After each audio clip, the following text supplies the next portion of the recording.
preparing this exam. I started my preparation in 2014. So I'm not the person who cleared this exam in first or second attempt. It took me 4 years to clear this exam. In my fourth attempt, I got into the services. So I have certain experience which I want to share with you people, the journey which I had and the preparation tips which I want to give you people. There are certain mistakes which I committed, so I want to share with you people so that you should not commit those mistakes. So for a beginner, the first thing is the question which comes up is when to start. That is the first basic question for the beginners. I've seen many people asking me that whether we should start the preparation in graduation itself, or I've received calls of students who are in 11th, 12th class asking me whether we should start preparation during 11th, 12th. So I want to clear this thing in the very beginning, that when you are into your graduation or into your schooling, you should focus more on that part. That is very important, because the knowledge which you will acquire there will ultimately help you in clearing this exam. So the basic focus should be on your graduation. That is the first thing. So when to start? In the end years of your graduation, you should have a goal that you want to clear the civil services, but in the end year of graduation, you should start focusing on this exam. Second question which comes up is how to start.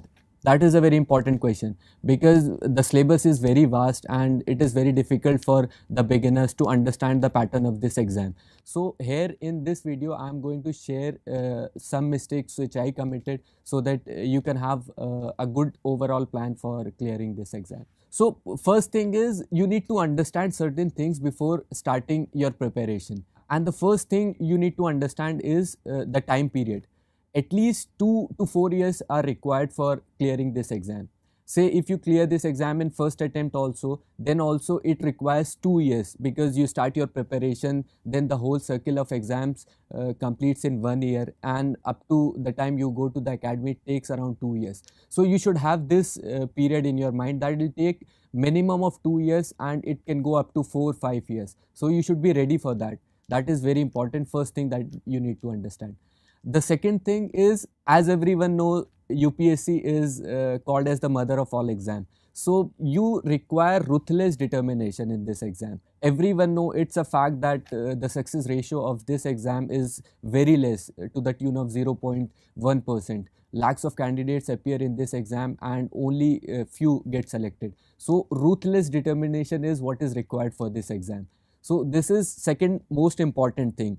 There is no space for committing any mistake in this exam. I've seen people who have given interview and then they have flunked in prelims. There is no space for committing mistake. You need to understand this thing. Third thing you need to understand before starting your preparation is that the exam, it's a long process and you'll see many failures during this exam. I'm telling this based on my experience. I've failed in prelims, mains, interviews. So there are a lot of failures. So you need to prepare your mind. You need to prepare yourself for these failures. If you'll be ready, if you'll accept these failures, if you'll see it in a positive perspective, then they'll teach you a lot. So these few things are there that you need to understand before starting your preparation. So now I'll come to how the whole strategy should be to prepare for this exam. So basically what happens in our college system, normally it is the case that in June the graduation gets complete and people start preparing for this exam. So what I have made is I've taken June as the starting point, and from June to next 2 years I've made this plan, because at least minimum 2 years are required for this exam. So when you come in June, suppose you are starting your preparation, so the first thing what you have to do is you have to cover your basic NCERTs. That is very important. That will make your base, understanding of all the subjects, history, polity, social science and everything. So reading NCERTs is very important and you have to be very thorough with the NCERTs. Don't just read them to finish those NCERTs, read them to understand them in a very better way. So that is very important. In June, the first thing you should do is start with the NCERTs. Some people ask this question whether coaching is required the moment you enter this UPSC preparation, whether coaching is required or not. So I'll say that in the starting, coaching helps you in putting you in a particular direction because a lot of things are required to study. So what to study, what not to study, they segregate these things. So it helps you. But if you are confident that you can do without coaching also, it is up to you. Many people have seniors, many people have aspirants who help them in this journey. So it's up to them how they decide this thing. So from June to September, that is the first period where I'll focus upon. The first target is NCERTs. As I have already said, you need to cover these NCERTs thoroughly. The second thing is your optional. You have to select your optional very wisely, because ultimately your selection depends on the marks of optional. So when you're coming after graduation, the main reason behind selecting your optional should be your interest. Many people say that I have particular subject in graduation but I'm not comfortable in it, so you should not go for it. If you are very comfortable in your graduation subject, go for it. It doesn't matter what is the trend of that particular subject, how many marks are coming, or how many students are taking that subject. If you have interest, if you think you are confident you can get marks in that subject, go for it. That is, interest is the main criteria before selection of your optional. So I'll say that what I did for my optional selection, I shortlisted few subjects like geography, history and political science. I read few books of these subjects, and I realized that geography is the subject that interests me more. So I took geography as my optional. Your interest should be the main criteria behind your optional selection. So June to September, June, July, August, September, these 4 months are there in the starting. So you have to start your GS preparation and optional preparation simultaneously. So when NCERTs are covered, you have to start your optional also. You can join any coaching for your optional, or if you think you can do self-study, you can start with that. So in these 4 months, you should focus these two things. So this is the first thing that you need to understand in these 4 months. And also the syllabus and previous year's papers, they are very, very important. When you start your preparation, focus on these two things. At least for 1.5 months, you need to analyze the previous year's papers and syllabus. They'll give you an idea what UPSC is asking and what is the demand of UPSC. The easier it is for you to understand, the easier it will be for you to clear this exam. So focus on this part. And people ask me that when you are starting your preparation, whether answer writing should be your priority, whether newspaper should be your priority. I'll suggest that in these 4 months, you should not focus much on newspapers and you should not focus much on answer writing. Answer writing in these 4 months you should do for the sake of writing only. I'll suggest on the weekends you can go for answer writing. Few questions of previous years you can write, and you can write some essays that you should write only to make it as a habit. That will help you. And newspapers, I will suggest you should not read newspapers, you should not spend unnecessary time on newspapers. Just for the sake of reading, you can get into the headlines, but apart from that, you should not spend much time on newspapers in these particular 4 months. So this is what is the strategy for these 4 months. Now, the next period is from September to December. So this is the period when you are done with some part of your general studies, you are done with your optional. So you have a basic idea of what UPSC is all about. From now onwards, the role of newspapers and current affairs becomes important. Now you will be able to understand what you need to read from the newspaper, what you should not. That will help your time. So from September to December, you should focus on newspapers and current affairs because they will help you a lot. So in June to December, the first period is June to September and September to December. In this whole period, the first reading of your GS and optional should get completed. This is very important because after that you have to focus on other areas also. So up to December, if your first reading is complete, then you can focus on your second reading. So the next period for me is from December to March. That is very important. So in this period, what you need to do is, as you are done with your general studies, as you are done with your optional, now there is a paper called ethics. If you take up ethics, if you take up ethics in the starting itself, you will not be able to understand the demand of that paper. So December to March is the period from where you should focus on ethics paper. And second is the essay paper. You'll also be able to understand the demands of essay in this period only, when you will have covered the GS and the optional paper.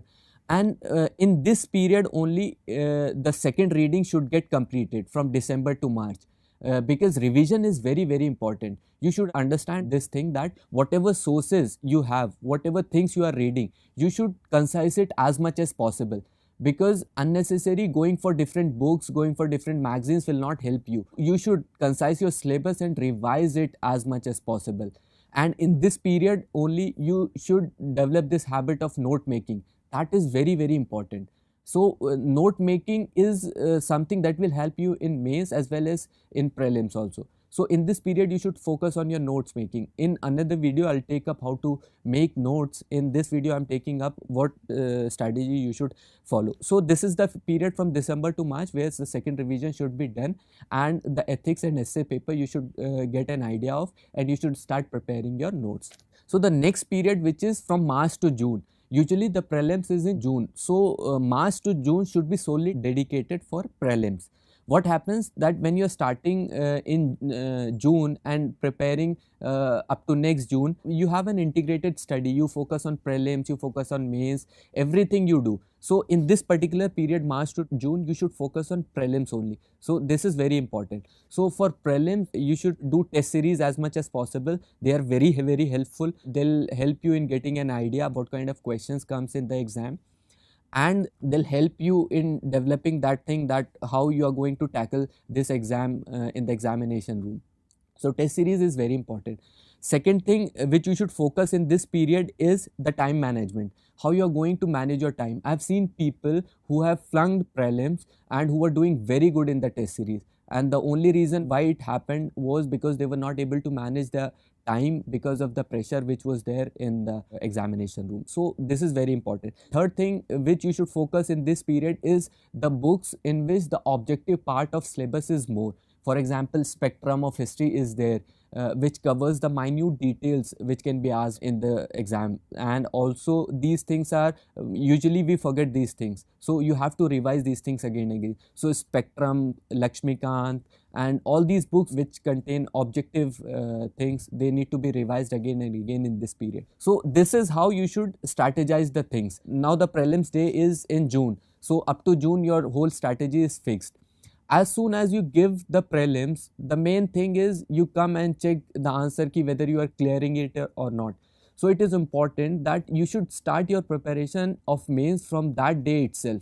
If you think that whether I am clearing or I am not clearing, you'll waste your time, because 1 month it takes for UPSC to give the result for prelims exam. So you start the preparation from the next day itself of prelims. So now you have a time period from June to October. Mains is in October. So what should be your focus in these June, July, August, September, October, in these 4-5 months? Your focus, main focus in these months should be answer writing. You should understand this thing, that if you will not practice answer writing, you cannot clear mains. It is an essential part of mains. So you have to focus on answer writing. I used to write every day 7 questions for an hour, and I used to sit with my group mates and used to discuss these things. So it helped me a lot. So focus on answer writing, that is the most important thing. It doesn't matter how much you know, because I'm sitting here selected in the examination, but still I don't know many things. So don't think that your syllabus is complete or not, you know many things or not. Just start writing from the very first day after clearing the prelims. So this is the thing. The next which you should focus on in this period is the test series again. A test series is something which will give you an idea how you are going to manage your time in the exam, because 3 hours are there and 20 questions are there. How you are going to finish it up, that is very, very important. The first task is to finish the questions. So test series will help you in managing your time for mains examination. The third thing which you should focus in this period up to October is your current events and your notes. That is very, very important. Whatever issue is coming up, you should link it with the syllabus and you should make your notes of that particular topic. That will help you in preparing for mains. What happened when I went for writing the exam, whatever questions were there, either I had note of those particular questions or I had already written those questions. So that should be the thing, that you should have practiced. If you'll start thinking there that what I should write in that particular question, then the time will get lost and you'll not be able to complete the paper. So these things you should focus in this period: answer writing, test series, your current affairs notes, and your revision. That will help you a lot in your mains examination. So this is up to October. When the mains will get over, you'll have a period of 2-3 months where you'll have to start your preparation for interview. after October, after giving your mains, you should not wait for your result. It takes around 1.5 months. You should start your interview preparation. And for interview, what is required is your opinion, your decisiveness, how expressive you are. These all are things which the interviewer looks in the candidates. So what you should do is you should read newspapers thoroughly during this time. If possible, two newspapers you can read. You should make opinion on various issues, particularly debatable issues. You should be confident while presenting yourself. You should have an opinion. These all things are very, very important. Second thing is the mock interviews. They are also very helpful. When you give mock interview, the interviewer, they tell you what problems you have, what things you can improve upon, your verbal, non-verbal issues which are there. So they'll help you refine your personality. So you can go for 2-3 mocks for this thing. And third most important thing is your DAF preparation. That is very important. When you're going for interview, the interviewer mainly asks questions from your DAF only, your educational background, your place of working, or whatever things you have in your DAF, your hobbies. So you should prepare your DAF thoroughly. Most 80% of the questions from the DAF only. So these are some important things which you should take into consideration while preparing. So I've given you a basic idea from June to next June how you are going to prepare for prelims, mains and interview. I think this will be helpful for you people. In the end, I want to say one thing, that every toppers gives his own strategy, how he prepared, what he has done, but every individual should devise his or her own strategy. I have told you many things. If you think they are good, you should take them, and if you think that you can improve on them, you should definitely go for it. So it is upon an individual's strength how they can prepare for this exam. Okay, wish you all the best, and I hope this video will help you in preparing for this exam. Thank you.